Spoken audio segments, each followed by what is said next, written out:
The Mitchell brothers do retro. All this and more this week in Retro. High-resolution color graphics. This land of high technology. The revolution in technology that made the information age possible. Those kids are not afraid of computers. RetroBright Enlightenment. Perfect Pac-Man performance. Thorin sits down and starts singing about gold. All this and more coming up on today's show. Up-to-date news for out-of-date tech. Hello, chaps. Are you fully refreshed from our hiatus from the show? 3 weeks we had. Very refreshed. Yeah. Lucky I made it back. Yeah. I almost forgot. Well, we hope Duncan had a nice break because he took a holiday. Does anyone know where Duncan took a holiday to, or did he just take some time off? I think he went. He was going in England to where he used to live, the area he used to live. I think he went with his sister. Okay. I'm not really sure. Okay. I don't know about you guys. I mean, Chris, you obviously don't live where you grew up. You're on the other side of the planet. Dave, are you still fairly local to where you grew up? About a mile away. About a mile. Okay. See, I live a long way away. I live about 2 hours away, which in British travel terms is a long way away. In America, it's a trip to the shops. In Australia, I see Chris screwing up his face. But if I ever go back to my hometown, it is always a very nostalgic thing, because I go back so infrequently. You switch off those memories, but when you go back, a switch flicks and they all come flooding back again. And does your accent come back on? Depends who I talk to. Yeah. If I go chatting to the farmers down at the market, it starts to, come back a little bit. Nice. Yeah. Anyway, what have you guys been up to? Chris, what have you been doing? Some painting, I think? I painted a case. Yeah, only because it was like one of those, it's not an original case. And it was an experiment. I'm not for painting. I'm not against it, but I'm not for painting. But I had a mess about in the garage, and the whole ethos was, I wonder what paint colours I've got in the garage, and I happen to have gold and I happen to have black. So that's how it turned out. Chris is holding up a gold Amiga 1200 top half and a black bottom half. It looks nice from what I can see on the image. Are you happy with the finish? Well, it feels painted, as they always do. Do you know what I mean? That's the only downside of painting. It feels painted. It looks pretty, I think. And what I like about gold, and it was just simply because I had some in the garage, so just an experiment. But if you put a, I like gold. But no, I was going the Austin Powers. But no, if you put a slightly yellowed keyboard in that case, it actually kind of complements the yellowing of the keys. You know what I mean? Whereas my fear, if you get a nice, bright, brand new white case, is it's going to make yellow keys look even more yellow. So it was a nice experiment, and it seemed to work to a degree. Yeah. Are you saying then that we should forget about RetroBright and never mention it again? No, I'm saying if we talk about it ever in the future, we should also RetroBright keys. Yeah. Well, I've seen the video. I'm planning on doing some painting of GVPs, so hard drive expansions for the Amiga very soon. And I've been trying to get some, I've got hold of some color matched paints. One is Oyster White, which I think is more A600, A1200 style color. And then I've got another one, which is a slightly creamier color to see if it suits the A500 better. Right. So I have painted machines in the past, like a BBC Micro. I was happy with the finish. I did give it a gloss layer at the end. Did you do any kind of glossing with yours or not? No, and if I decide to keep it in these colours, that's what I will do. I'll give it another quick clean, maybe another quick top coat, and then I'll hit it with a clear coat. I mean, if you're painting a car, you would not do a clear coat, and these should be treated the same way. Yeah, just to seal it in. Good. Well, it's always interesting to see how these things work out, isn't it? Dave, how's your week been? Or 3 weeks? Yeah, I am feeling better. People might remember I've not been feeling so good. I'm feeling a lot better. I'm not quite there, but I'm on the mend. I'm starting to do stuff again. And I have been spending money. I started off with a record player, and I thought to myself, well, some records are either unobtainable or super expensive. So I'll get a CD player that matches the record player. And then I'll have the CD player and the record player. And then I thought, well, maybe I should get the official amplifier that came with it. And now I have a full Technics 1991 separate system. It looks lovely. I've had to buy speakers for it now, so I spent 100 quid in speakers. Actually, more than 100 quid in speakers, plus all the separates. And I now have a proper rich person in 1991 Technics separate system, which I'm delighted with it. One bit isn't here yet, so it's not all wired up yet to buy all new cables for it as well. But when it arrives, it's going to be just as good as it was when it was brand new. You know what would Living the look dream, great in a Dave. stack? You got to have a CDTV in there. Come on. It's what they were built for, Dave. I'm not made of money. Plus, I don't want one. The Technics turntable was the one everyone wanted, wasn't it, in the 90s? Yeah. Is it a direct drive turntable? Is that the terminology? It is a Technics direct drive, linear tracking, quartz lock type turntable. Look at that. From the man who business. said, I'm going to stop spending money on big box games, he's found a new addiction. And look out Vinyl for records, books, anything. Look out for Dave's Technics Stack System podcast coming soon. Anyway, into this week's first story. You're right there, Chris. Yeah, no, I forgot to say, I bought a 386 as well. So, yeah, mate Stuart built that on commission, essentially. I asked him for a specific spec, and he's built that for me. So. 386 is a wonderful period of DOS gaming. There's so many good games out then. Yeah. Sorry, moving on. So, of course, lots of stories to choose from this week, owing to the break that we had. I've picked up one that was posted a couple of weeks back by Redditor HopefulShip6959. Now, this isn't a new link by any means, but it's been upvoted plenty. Lots of you were interested in it. And it follows on nicely from our discussion on Retrobrite in the last episode. And, what a coincidence in the intro there as we were chatting about spray painting and whatnot. Now, the video that's linked in this dates all the way back to July 2021. It's by Jeff Birt on his channel, Hey Birt. Hey Birt. And I don't know how this one passed me. Was that Kermit there? I don't know how this video passed me by first time because, as you know, I like to experiment and learn all about people's experiments in retrobrighting, but I didn't see this one for some reason. And, before I go into details, have you guys seen this on the Hey Birt channel? Yes. Yeah. Yeah. I watched it when it came out. It's a fantastic video. It's what we were crying out for. Actual information backed up with it. We'll never get to the real bottom of it all, but this is superbly helpful. Yeah.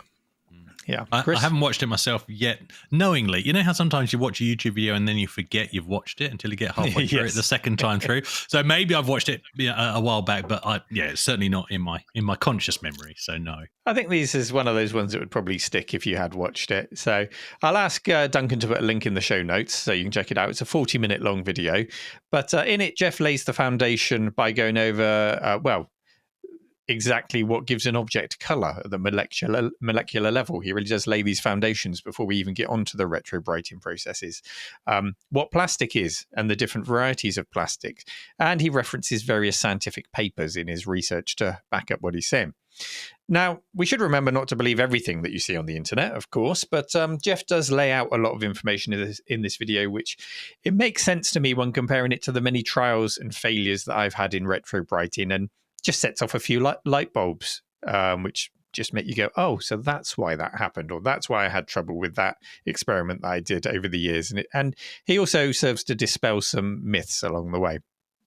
Highlights of the video include carrying out tests over a period of months. This wasn't just a quick 1 or 2 day or a week-long thing. He spent a long time getting his evidence and doing his experiments using liquid peroxide, sodium percarbonate, which is a powder which basically you mix it up to create liquid peroxide. I see you nodding there, Dave. Have you tried that in the past? No, but I've seen it in the video. You've seen it, yeah. He tries just straight up bleach, and he also tries some of the commonly cited catalysts that we see related to retrobrighting, such as OxyClean, and I think there's some false teeth cleaning tablets as well, some DentaClean things as well, which he uses, and he shares the results in the tests. And he also does a really interesting experiment with electrolysis, but I won't ruin the findings for you there. You should go and watch the video. He covers things like the reason why we get marbling and other things that catch us out when we're trying to get good, consistent results in our retrobrighting. He also talks about the commonly cited belief that retrobrighting makes plastics brittle. Now, this is an interesting one for me. It's something I've heard a lot of people say, but I've never actually experienced retrobrighting make my plastics brittle myself. That's not to say it doesn't happen. I just haven't experienced it myself. So this tallied up with my findings. And Jeff concludes that any change that you make in the makeup of the plastics caused by RetroBright is absolutely tiny compared to the changes that are caused to the plastics over the lifetime of the item, over a 30 or 40 year period, by UV, by heat, by everything else that it experiences. Is nothing compared to a short period of retrobrighting. So if you retrobrite and it causes your plastic to disintegrate, it was probably already on its last legs, was his conclusion. There's lots of myth busting like that throughout, or myth busting as he calls it in this video. So well worth watching to see what he makes of all these things. And a nice tip that comes up during the discussion about plastics re-yellowing, because this is another thing that's discussed, isn't it? People often say, no, it'll make your plastics brittle and it will quickly go yellow again.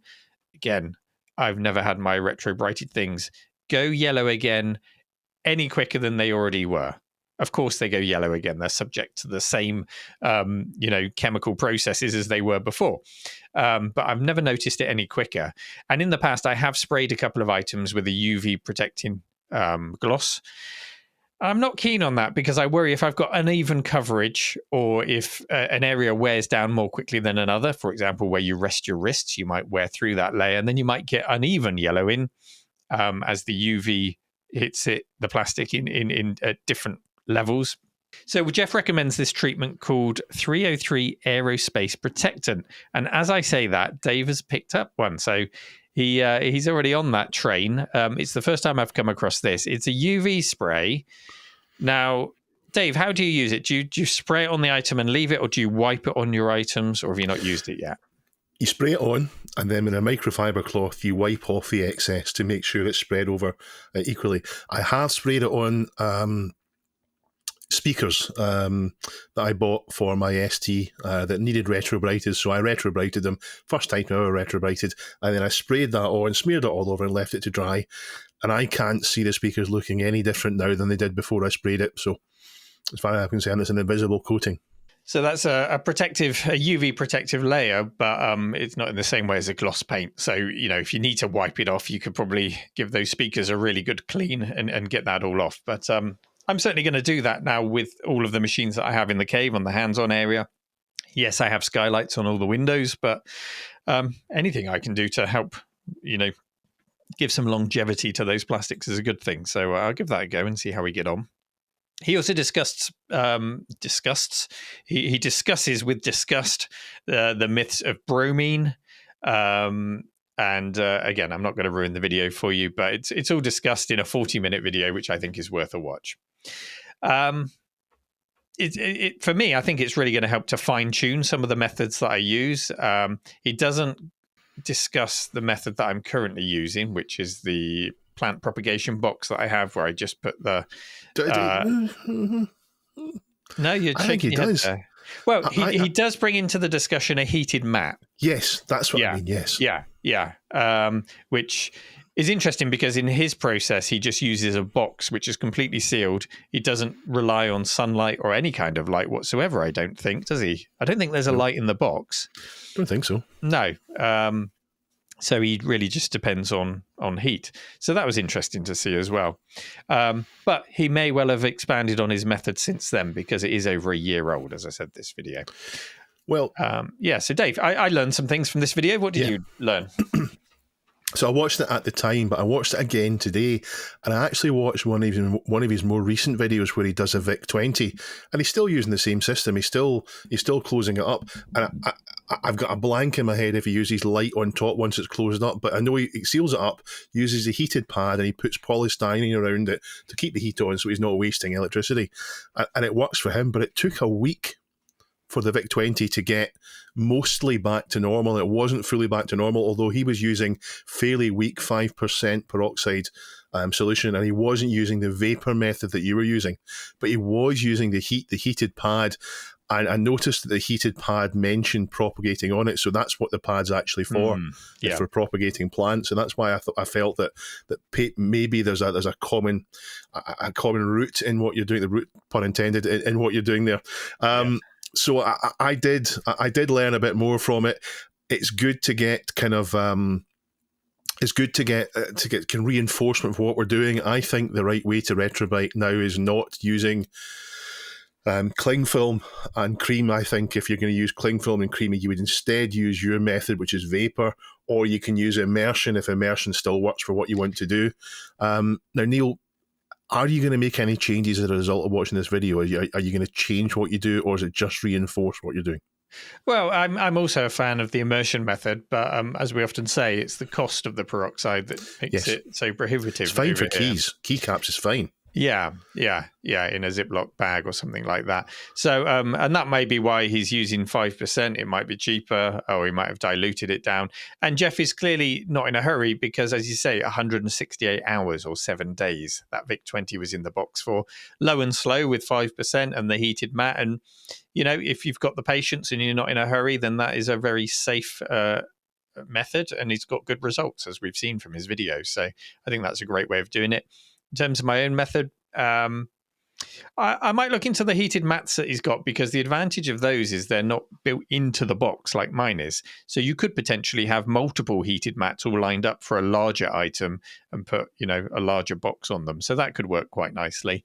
So yeah, I'll look into those mats. I think that's what I'll take away from that, as well as a lot of the science that he's dipped into, the scientific papers that he references and things like that. It really is a nice video to watch. I learned that the often cited line of bromine causes yellowing is in fact a myth, as I mentioned. He does say that it accelerates the yellowing if there's bromine in the plastics, but it in itself doesn't cause it. And I learned really that there's no magic behind the process. It's not doing something magical with the molecules, turning back time.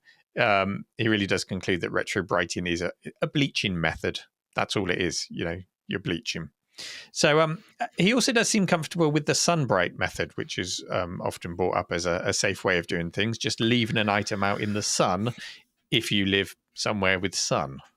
Well, you're deeply inhaling breath there, Dave. You want to say something? I'm still not happy with sunbrighting. I still have deep suspicions that sunbrighting will cause the problems that later will manifest in the thing going yellow again, or even perhaps even worse than it was if you leave it out with loads and loads of sunlight, because we do know, and his video did actually say, that the yellowing will happen afterwards once you put it away. He quoted a scientific paper that found that the yellowing happens afterwards. So you take something out in the sun, you bleach it white, but you also cause a reaction which will later turn it back yellow. I don't have any real evidence for that, though. This is just my suspicion.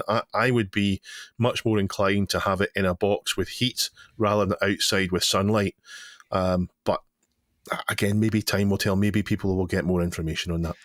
I'm inclined to agree, but like you, without any scientific evidence to back that up. But he does say in his video that, as I mentioned, the amount of UV and heat that these items are exposed to over their lifetime will make them far more brittle than any small amount of retrobrighting. So if you're putting something out in the sun for 3 days, that probably amounts to many months, if not years, of sunlight and heat exposure that it would get over its lifetime. Especially if it's the bright sunlight that we get 2 or 3 days every decade. Yeah. So, I mean, those are just my instincts, but instincts, of course, are not evidence. Chris, you've got access to infinite amounts of sun. Do you make the most of it? Obviously not. You're out there with your spray paint. Infinite sun, yes, that describes the Perth summer quite well. Yeah, well, as you're aware, I haven't retrobrighted yet. I mean, the paint was just an experiment, and I do plan to retrobrite this actual A1200 I've got sitting next to me here. And I am, in fact, now the proud owner of some hydrogen peroxide, food grade. So I will get around to doing that, but I'll be using the chamber method, as I would call it. That to me seems like the safest. But before I saw that method, I was actually leaning towards potentially trying sunbrighting because I saw it as potentially the less risky.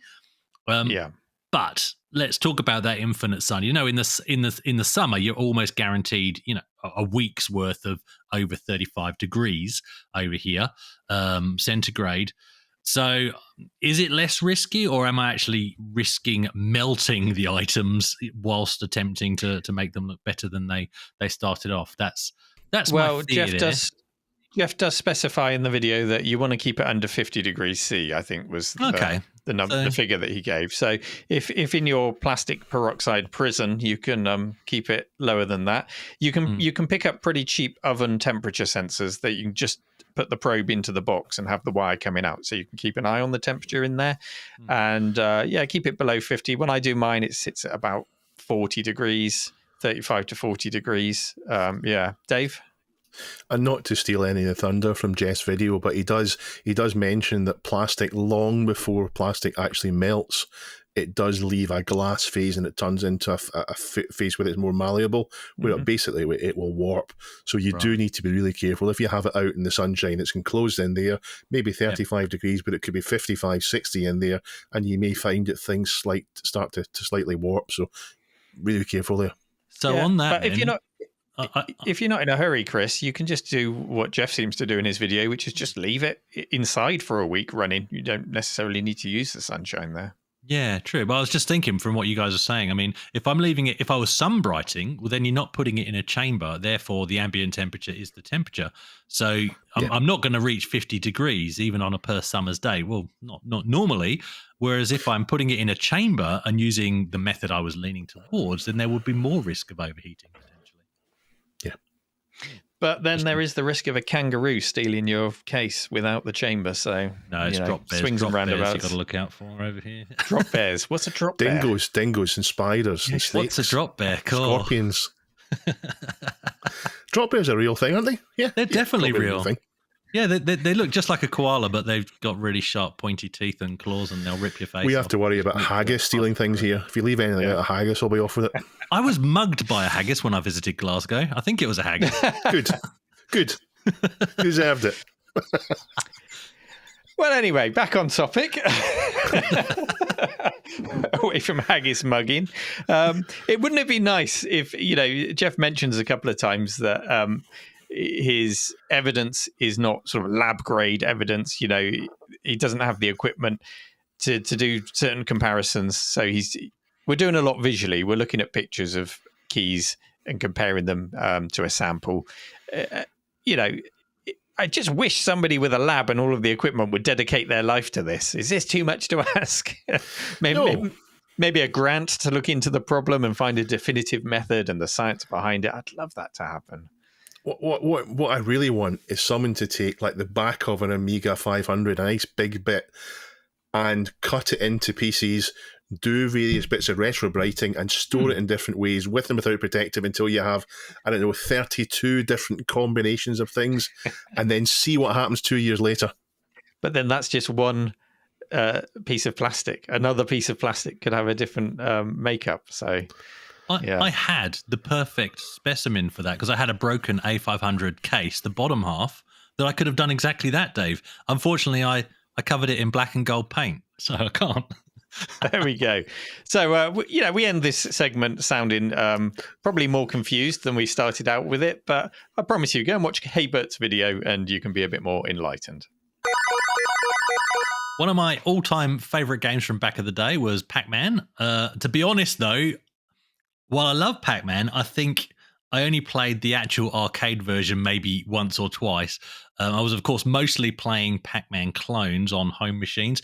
Two that spring to mind, which I have copies of here, are Munchkin. This is my all-time favourite. So that's for the Philips Videopack G7000 or Magnavox Odyssey 2, as it is in the States. Fantastic game. Not the one. I absolutely love that. Yeah, well, that's the one where the dots run away from you while the ghosts are trying to catch you. Fantastic game. Love that. Favourite version. And the other one after that, once we got the Acorn Electron, was Snapper. And I always fancied myself as a bit good at Pac-Man. And that really isn't based on anything more than the fact that I was better than my siblings. So, I was the champion in our house. That's all that matters. It is all that. It absolutely is, isn't it?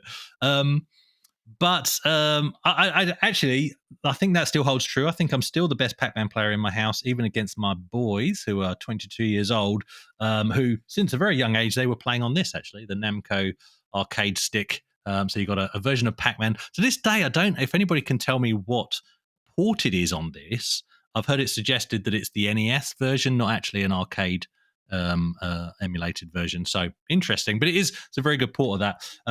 So that's what my boys used to play on. I could still beat them, I'm pretty sure.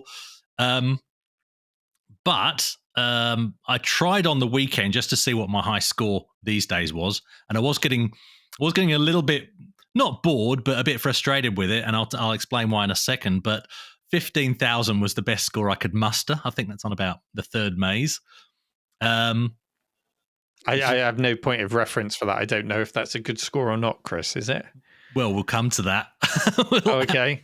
We'll absolutely come to that. But the reason why I don't think I was doing very well is because I was absolutely obsessed with trying to find the hiding spots. There is actually spots in Pac-Man where you can essentially park the game. You park Pac-Man in a nook and the ghosts can't find him, which is something we'll talk a little bit more about as we go through. There's one guy I don't think I'll ever challenge to Pac-Man, even though I'm the best in my household, and that's Billy Mitchell. Now, Billy Mitchell's EastEnders legend. Yes. Yep. No, not that. No, different Mitchell. Different. Yeah. Look, everybody's heard the name Billy Mitchell. Bit of a controversial name. We're not going to go into that. Yes, there are allegations of cheating or, MAME denial, as I think it is in the past, but that's not what this is about. At the end of the day, he has got an amazing skill set in all the games he plays, whether they're emulated or not. And he recently validated his perfect Pac-Man score of 3,333,360. And this was playing on an authentic Pac-Man machine for 7.5 hours. Neil? Was this on his recent trip to London, Chris? Because I know he was due over here if he hasn't already been. Yeah, it was indeed on his recent trip to London. Yes. And no, they didn't open the back of the arcade machine to see what was inside it. But yeah, basically he's playing for 7.5 hours without losing a single life. I think he did lose one on the glitch screen right at the end. But whilst playing, he was also taking selfies with people, signing autographs, having a chat with people, because he knows where you can park Pac-Man so that the ghosts can't actually find him.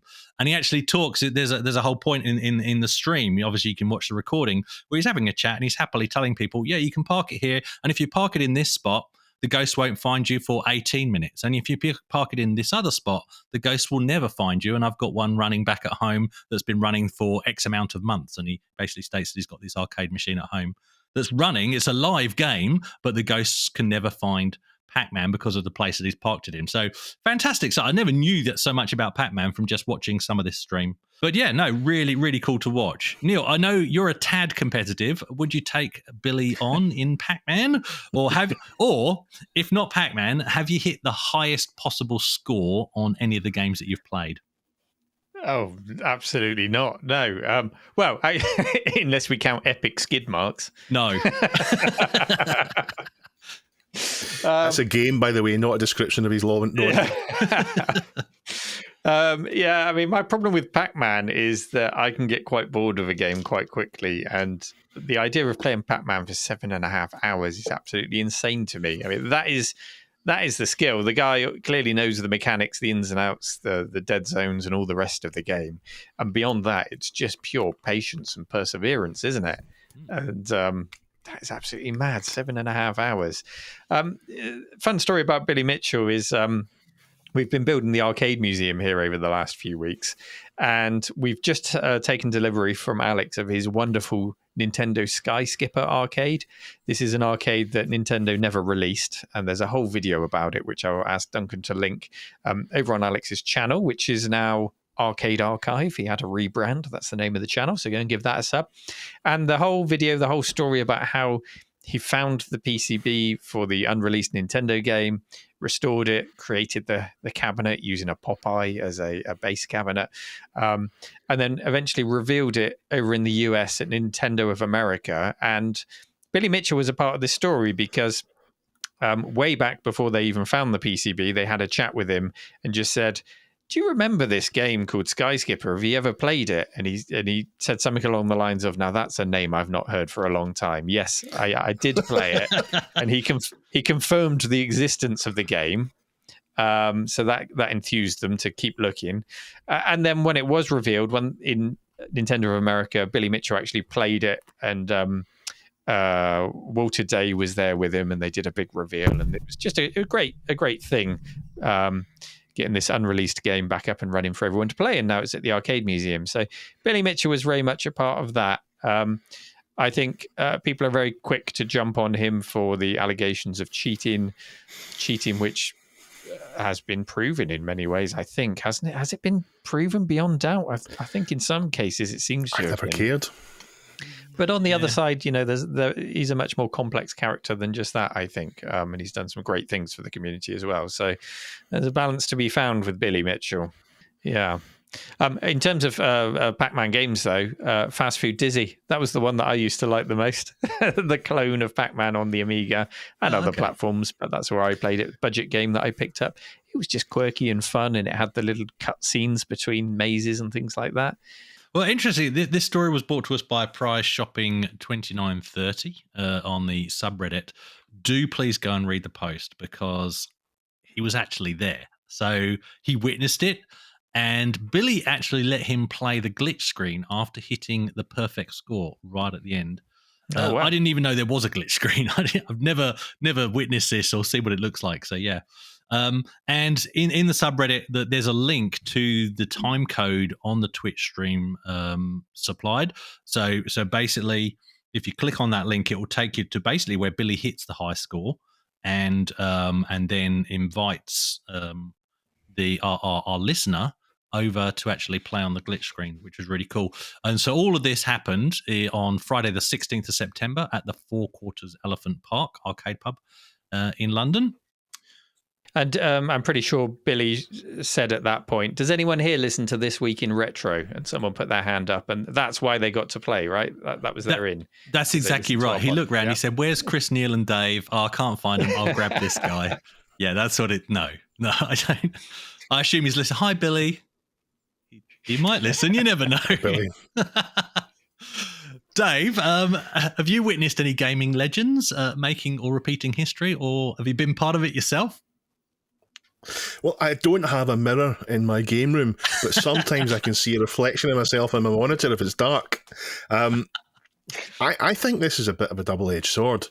I love the idea of seeing someone do really well at a game and also how to play it, but it can be really disheartening when he's getting, how much did you say? Millions? 3 million. Million, yeah.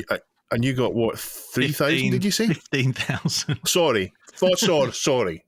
15. Do you not think 15,000 knowing what's the point if you can get 3 million? But it's a little bit disheartening. But yeah. So I was watching Arcade Archive, which is Alex's channel, just as you mentioned, and there's a pickup of a Burger Time cabinet, and when he picked it up, he was talking to someone who I can't remember the guy's name, I'm afraid. Nice chap he was picking it up from, and he was recording it being played and explaining how to play Burger Time and how to be better at it, and it was really informative. And next time I play Burger Time, I think it's in Mister. Next time I play it, I'm sure it's in Mister. I'll play it better as a result. It was Harry Bolt who he picked it up from. There we go. Young jazz pianist who collects arcade games. Yeah, really nice guy. Nice chap. Nice chap. He could. I think Alex mentioned he did a tour of his place years and years and years ago. So I'll maybe look that out. When I think back to my experience in the arcades, I didn't play arcade games that much, but I was there loads. I hung about there. I didn't have enough 10p's. I wanted to play them loads.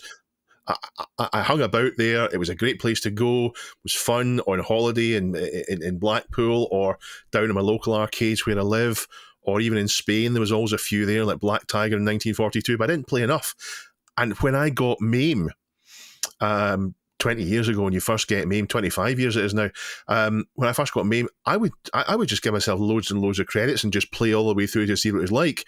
And now I'm starting to do a bit different. When I'm on Mister now playing 1942 and Black Tiger, I'm just putting a single credit in and seeing what I can do with it.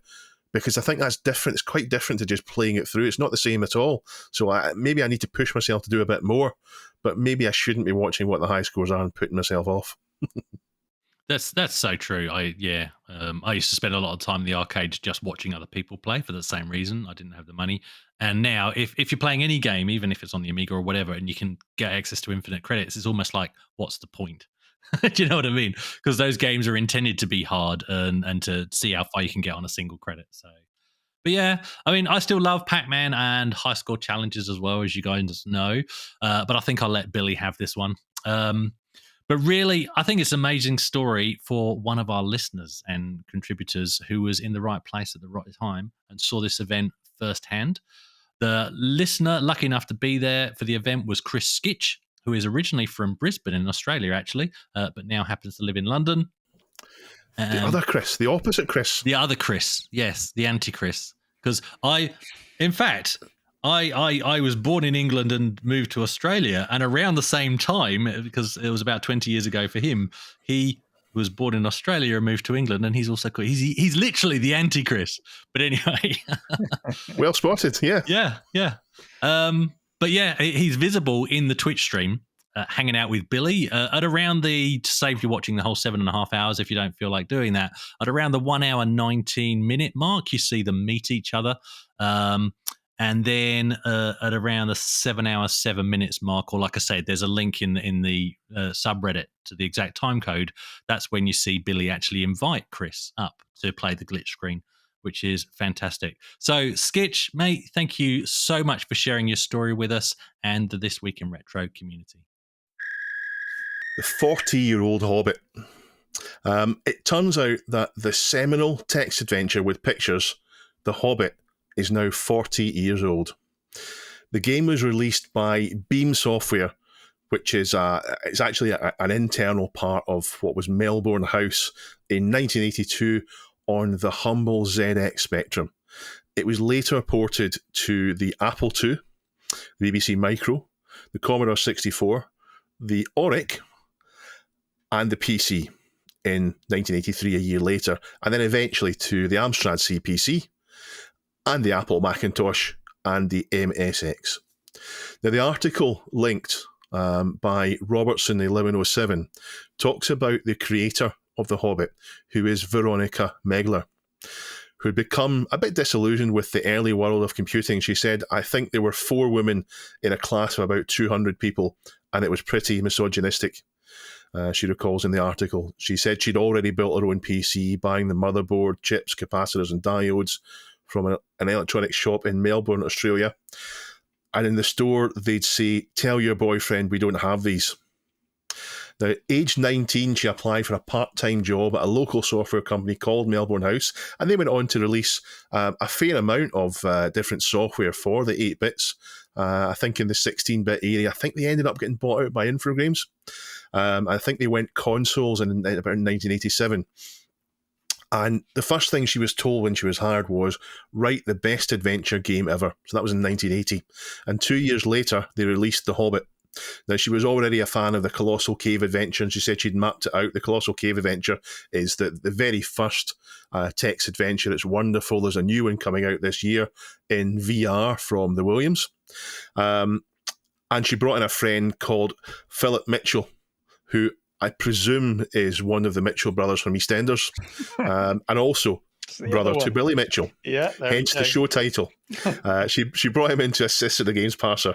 And then began adapting the novel The Hobbit, which is the first in J.R.R. Tolkien's Lord of the Rings novels, and the only one aimed at a younger audience. The actual game graphics were fairly crude. They were line drawings and then flood-filled, so if you think about the paint tin fill tool in Deluxe Paint, and the NPCs in the game, Neil. Oh, yeah, I heard it was Grant Mitchell that did the art in the game, just to bring things. Yes, that's right. That's right. Yeah, yeah. And the sorry to our international viewers who have never watched EastEnders. This will mean nothing to you. But was it really Grant Mitchell? EastEnders is a British soap, and there are 2 brothers in it, Phil Mitchell and Grant Mitchell, and they are baldy men. Billy Mitchell. What's the Billy Mitchell connection? Is he a cousin or is he another brother? I don't actually watch it. I've not watched EastEnders. I don't know. But there's a Billy Mitchell as well, who plays video games. There was. He doesn't. Yeah. The Hobbit, remember The Hobbit? The NPCs in the game were more than they had been in other text adventures or interactive fiction, if you like, at the time. They wandered around, they did stuff. Thorin would get captured and he would sing about gold. And Gandalf would wander around and pick up objects and get into fights. It's a complex game, and you could end up being not able to finish because of how the random events played out. Melbourne House did eventually release a 1.1 version, which in some ways made it worse, and then a 1.2, but never did fix all the bugs. Despite that, though, it's a wonderful game. Neil, did you ever play the Hobbits or its sequels? I'm going to play the Chris card here. I own this game. I've read the reviews in the Spectrum magazines, and I've heard great things about it. I've even got compilations with this game on, but I've never actually played it. And I think the reason for that is there's a different mindset when you're looking at a text adventure. You don't just fire up a text adventure and go, oh yeah, I could get into this. The graphics look nice. I like the feel of the mechanics. It's like picking a new book. You know, you're making a commitment to a game. You've got your pad and your pen next to you, ready to take notes. And it's a mindset, right? Yeah, you're right. And I that's partly why I love it. I really do like the kind of escapism, joining a new world and getting the whole world built up, particularly when it's a descriptive text adventure. The Scott Adams ones, I'm not as keen on those because they don't set the picture in your mind quite as well as the Infocom ones do. The story has a special resonance for me. When I first got my 6128, my CPC 6128, I joined a subscription club called the Home Computer Club, and I'm sure people will remember it. Yeah. It was in magazines. There was another one that came afterwards that a lot of Amiga people did. Was it Special Reserve? I don't think I was in Special Reserve, but the Home Computer Club came first. Home Computer Club did Amiga stuff as well. I was in that. Yeah. Yeah.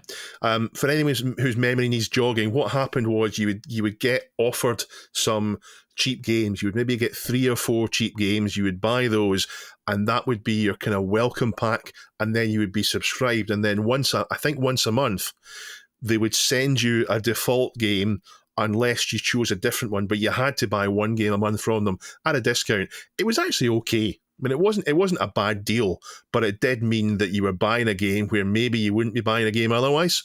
But the price you paid for it was slightly better than the shops. So the first one I got was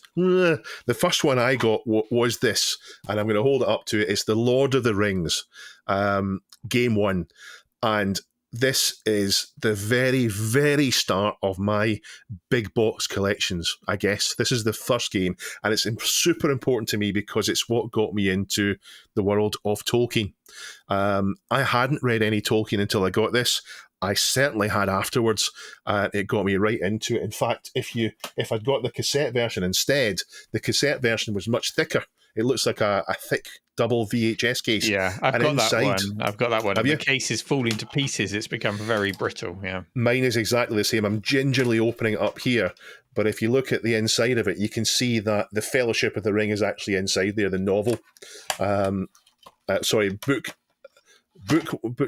volume 1 of the novel. If I get that right, it's important to get that right. So this was really, this game was super important for me because it got me into Tolkien, it got me into text adventures as well. But it's the Hobbit I'm talking about now, which I have here as well. This is the original Spectrum release. It was shrink wrapped, and the manual was just sat on top of the box. And I also have here as well the clue book for it, because you did need a clue book, the guide to it.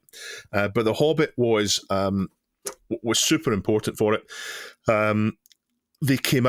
Beam came out with the sequels to The Hobbit. They came out with The Lord of the Rings Game 1, which matched book 1 and 2 of the 6 books in Lord of the Rings. Lord of the Rings is one single novel with 6 books in a set of 3 volumes with 2 books in each. I know, it's complicated, but the first one they came out with, Lord of the Rings Game 1, matched books 1 and 2. They then came out with Shadows of Mordor, which they call Game 2, which matches book 4 of Lord of the Rings. And the final one was Crack of Doom, which I don't have yet, and it matched book 6 of Lord of the Rings. So they did the whole thing, but it faded in popularity as it went on. There's not so many copies compared to The Hobbit and Lord of the Rings around. And they also made a strategy game called War in Middle-earth. However, Veronica was actually only involved in the original Hobbit game. Now, Chris, I'd like you to I'd like to assume that since it's from the country you live in now, Australia, Melbourne House, it must be important to you, so you must have played all their games. Oh yeah, I've played every single. No, in fact, Funny enough, I have a copy of this as well myself, Dave, for the Amiga. Melbourne Have you played it? Melbourne House. Of course You not. played it? Is it good? No, I've not played it at all. But For I audio should. listeners, Chris was holding up. Is it Battle for Middle Earth? That one's War called? in Middle Earth. So yeah, War in same Middle one Earth. Dave just held up. Is that still a text adventure, or does that move into? No. No, it's a strategy. I thought so. Yeah. Another genre I don't really play. Chess is where I stop at strategy games. Other than that, yeah, too many things to think about all at the same time. But no, I never played The Hobbit. I was kind of late to the whole Lord of the Rings party, really. And when I say late, I mean until the movies came out, I hadn't really touched it. I hadn't read the books. I hadn't played any of the games.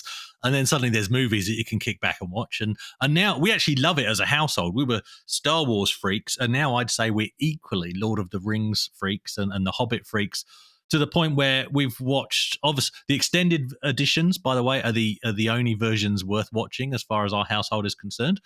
And we've watched all of the behind the scenes footage as well, which is absolutely fascinating. If you're the tiniest bit interested in what goes into making such epic movie franchises, watch this, because it will blow your mind. Things like, creating an entire village on top of a mountain and then having to return the mountainside to how they found it, replace the exact patches of grass back where they originally found them, that kind of thing. Absolutely mental, the lengths that they go to. But no, back to games though. I have War in Middle Earth, which you mentioned. So I probably need to bother to play it at some time. Does it have Apache helicopters in it, Dave? Of course. I mean, how can you war without them? Exactly. There's all of them in it. But no, these games are great. There actually is new material in it. They've got the Green Knight, which is a story that Tolkien wrote, and they've got Radagast, who wasn't really in the books very much. They've got extra stuff in it because obviously, when you're exploring what the Hobbits did in the book, you can go east or west where they perhaps didn't. We can't tell you the Hobbits didn't go that way, so we can't describe it. So there's extra stuff there, so it's kind of worth it there. I felt they get the lower right on it. It has to be interactive at the same time as following the story, doesn't it? Yeah. Otherwise, it's just Dragon's Lair. Yeah. Now, the Hobbit itself is super important in terms of game history. It's actually really popular. I think at one point it was the second most downloaded game on archive.org. It's worth remembering, though, it was made for the ZX Spectrum, which doesn't have a lot of memory, and it had to load from tape, so it couldn't be like Infocom games, which were constantly accessing the discs. It doesn't have a large parser. It doesn't recommend very many words. And the descriptions and the simple graphics really do bring the world of the Hobbit to your screen, but it's not great big long passages as you might like it to be. So it's not Infocom, it's not modern levels of description. And something that happened a great deal in the game, which has turned into a bit of a meme, is Thorin sits down and starts singing about gold, because all the different characters do various different things, and that's what he does. He sits down and sings about gold. So now you know what that means. You can get T-shirts with that on it. But there is some homework that I'd like our listeners to do if they're interested. And if anyone does this, I'd be really, really interested if you leave a comment on the subreddit or YouTube comments. And it's something called Wilderland. And it runs the original Spectrum game in an emulator, while also displaying a big list of the state of every object and animal and a log of what all the other NPCs do, because as you're playing, everything is happening everywhere else in the game at the same time. So this allows you to see what's happening and also give you a map of the game. So you can see Middle-earth happening while you play the game. So I think it's a fantastic thing to do. I haven't done it yet. I only came across it when I was doing a little bit of research for this, but something I'd like to do is go back to The Hobbit and try that and see if I can get squeeze the last bits of enjoyment out of that game, because I've played it so many times. So happy 40th birthday, The Hobbit. Time now for our community question of the week. And just before we get to that, I want to say a hello to Daniel, because while we've been chatting, guys, we got an email in live while chatting from a chap called Daniel. I won't read the whole email, but he just said, I want to thank you and the gang around This Week in Retro. He's been having a bit of a hard time lately, and we've really kept his spirits up during the difficult days. So pat on the back to you guys for helping to keep Daniel's spirits up. And hello, Daniel. Thank you for listening. Now, our community question. Thank you, Daniel. We set you a difficult one this time because we knew you'd have 3 weeks to do it. And the question was, we want to know what is the best retro-related item you can find in a shop, car boot sale, garage sale, etc. You don't have to buy it, just at least take a photo of it, post it in the thread, and we'll take a look at it, what you've managed to sniff out, and we might even appoint a winner. So let me open up the link here. For those of you who want to see this, you go to reddit.com/r/This Week in Retro, where you can see the latest shows stickied at the top, as well as the latest community question of the week, so that you can participate. And you can also submit your own stories for us to discuss on the subreddit. So going from the top, now there's no way to actually post images in Reddit, is there? So people have linked out to other services to host their pictures, Dave. I've just had a thought. People may have thought they had 3 weeks to do this, and really they've only had 2 because of the way it records. So do we want to tell people that if they do get it submitted, either today or tomorrow, we'll have any ones we missed in next week's show? Yeah, we can look back again next week and see what else has been submitted for sure. Just in case anyone feels they didn't get a chance to do it. So you've got until today is Saturday when you're watching or listening to this, and we've got until Sunday the 16th to get it in the subreddit so that we don't miss it, and we'll have a second round of these and make sure that anything that's submitted someone gets something doesn't get missed out. Fair enough.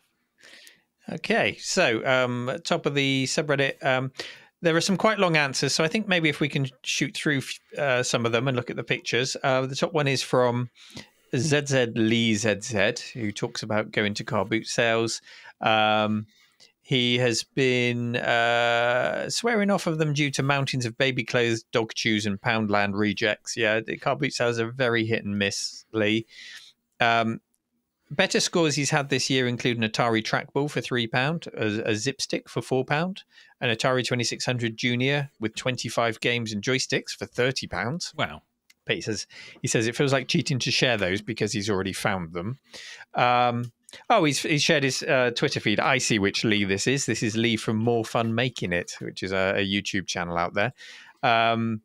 And he says, today I managed to fill a gap that had been a glaring omission in my collection. Not a rare 8-bit computer or console, not that special game in a new box. For the longest time, I've wanted and needed a CRT TV.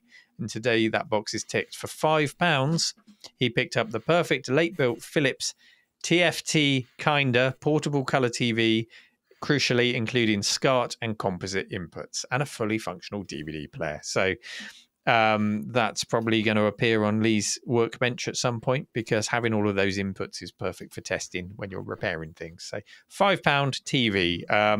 Who wants to read the next one, and can you do better than a £5 TV? I will, and this one is special for a very good reason.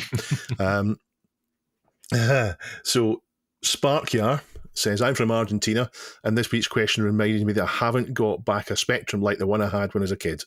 A CZ Spectrum, more precisely, which is their version of the ZX, because some Argentinian companies used to make deals so they could legally build or assemble their computers here. This happened with Sinclair, which was Cernry, and Commodore, Dreen, etc. So I guess this is a tax thing. I know that Brazil has high import taxes. So I went to a nearby pawn shop or thrift store and asked if they had any old computers, and the owner told me that right now they're mostly focusing on antiques, clothes and vinyls, but he gave me the number of an old lady that was selling lots of stuff for her sons that are living in Europe, and they wanted her to get rid of everything and go live with them in Europe. So I called her on Tuesday, and she told me that she could go the same day and take an old computer with 20 cassettes for $8, before she throws it out or gives it away. 3 hours later, I was there eating homemade cookies and having a 20-minute conversation about economy and geopolitics with this nice old lady. I know it wasn't a Spectrum, but a Commodore 64. He says Dreen, which I guess is the brand name. 2 missing keys, unfortunately. The original power supply and 22 cassette games, which were all copies. I'm no expert on C64, so I'm not sure what I really got. And I still don't know if it works because I don't have a 110, 220 volt transformer and the AV cables, but it's probably a nice start for another restoration project. He says sorry for my English, but his English was, as is always the case when someone apologises for their English was perfect. And he's got a picture. It's a Commodore 64 and tapes. He paid $8 for that. He got an absolute bargain. Even if he doesn't manage to get it to work, he won't need to get a transformer. I can get a power supply to run it without the transformer. And in fact, buying a transformer to use the original power supply might not be a great idea. But the reason why this is extra special, he's put a little drawing of the three of us. For Neil, he says, uses "I have a museum" as a pickup line. Hello, ladies. For Chris, I've got a museum. Now, I'm assuming this is Chris because it's someone with a big smile on his face and no beard, no glasses, no hair. It's 3A, and one doesn't have a beard. It says for Chris, it says hates graphic adventure games. Yep. And the third one, it's quite handsome looking, this one. Got a beard and glasses, but not much of a smile. Maybe he's trying to indicate this one's a miserable person.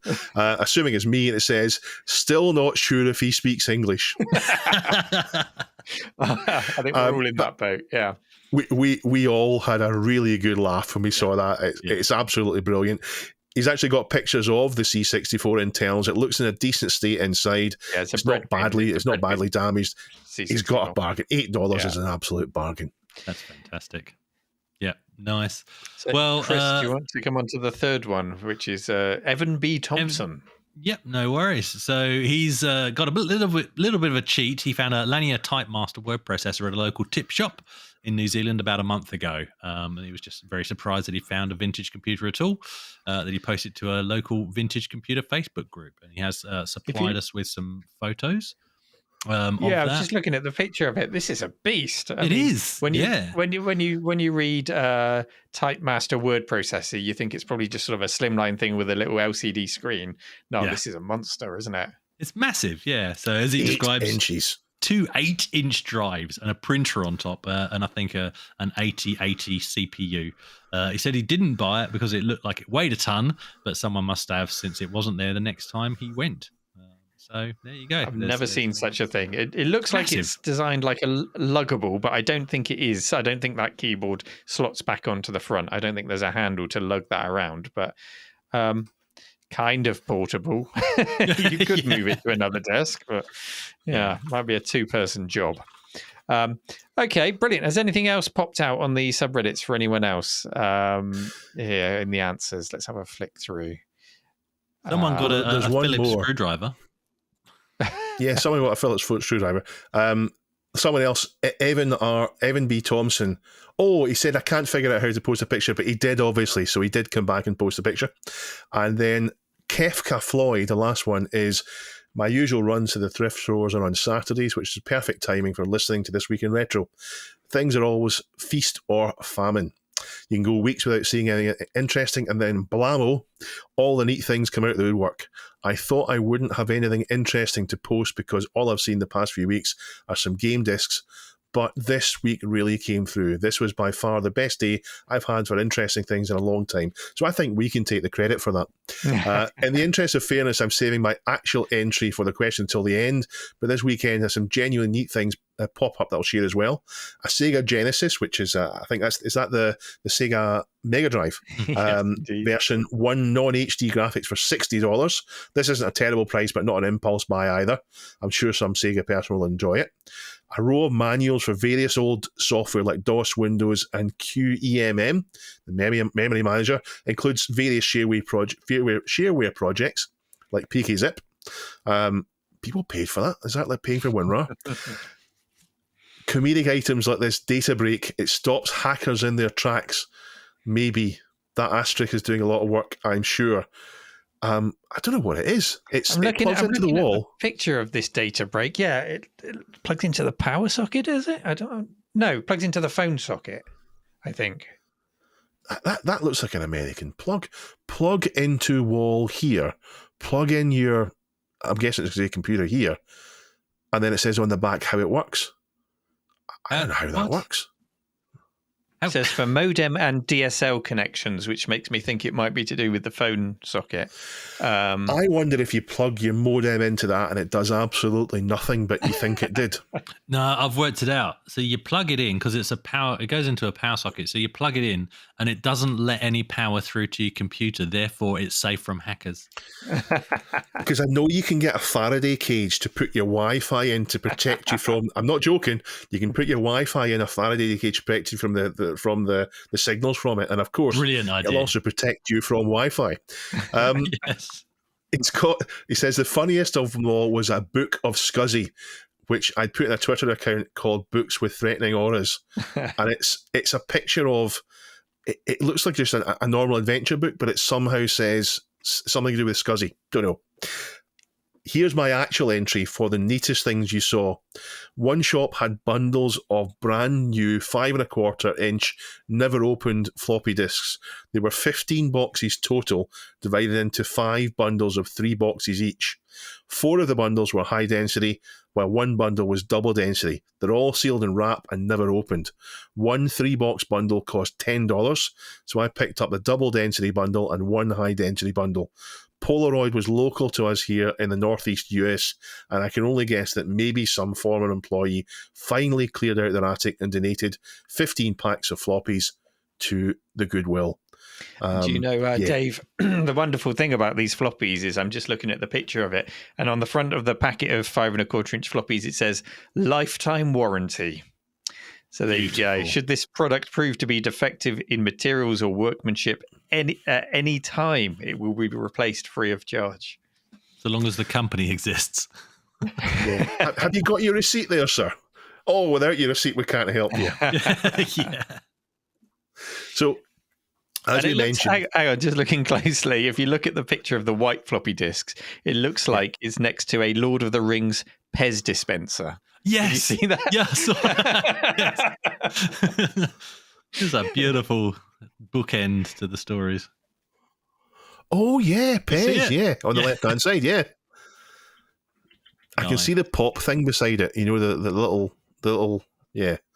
But yeah, there you go. That's a brilliant thing. Oh, I've just these are looked great at that. things. You've got to look up Lord of the Rings Pez dispensers. Oh, It's got all of the characters with their little heads on the top, spitting out Pez's when you hit them. But there's oh wow. Chris said that his whole family likes Lord of the Rings, so maybe we should say that. Yeah. Maybe Chris should get that. Just get them all. Yeah. Thank charity you very shops. much for submitting these. Yeah, charity shops or thrift stores, they're always really slim pickings over here. But one thing they are great for is new old stock media. If you want to pick up, CDRs or even get lucky enough with some blank tapes, VHS or audio or even floppy disks, that's where you find them. Stuff eBay. Yeah. That's where you find them. Yeah. So thank you very much for submitting these. They're great effort. As we said, there might be a little bit of an overlap where people may not have submitted in time. So if you're watching or listening to this, you have about a day left to get them submitted, and we'll do a little catch up if we have missed any, because we wouldn't want someone to feel lost out in next week's show. Now, our community question of the week, Neil. Yes, Dave, the community question of the week this week is all about knockoffs of arcade classics. We saw Chris hold up. Do you want to hold them up again, Chris? Some of your knockoff Pac-Man games, such as Snapper. Danky Kang. Yes. Munchkin. What was the other one called? Munchkins. Yeah. Danky Kang. Stuffed Bean Elf, as you find on the Pandora's Box version of Pac-Man, which I think is actually legitimate Pac-Man. They've just badly translated the name of the game from Pac-Man to Stuffed Bean Elf. So yeah, what is your favorite, or it doesn't even have to be favorite, just give us some examples of some knockoff arcade games that maybe you had on your home micros or consoles, or bad translations. Let us know. Head over to reddit.com/r/thisweekinretro. Leave a comment there, as well as any stories that you might like us to discuss. As always, thank you so much for taking the time to watch. We really do appreciate it, and we'll speak to you next time. Bye-bye. Bye-bye. Bye.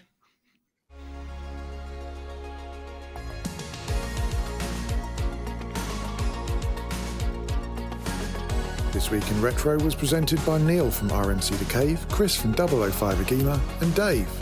It was produced by me, Duncan Styles. podcast version of the show is available through your favourite podcaster, including Apple Podcasts and Spotify. And the video version is available on the This Week in Retro YouTube channel.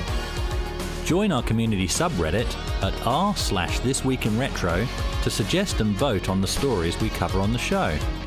If you watch This Week in Retro on YouTube, please give us a like and subscribe to help us reach new viewers.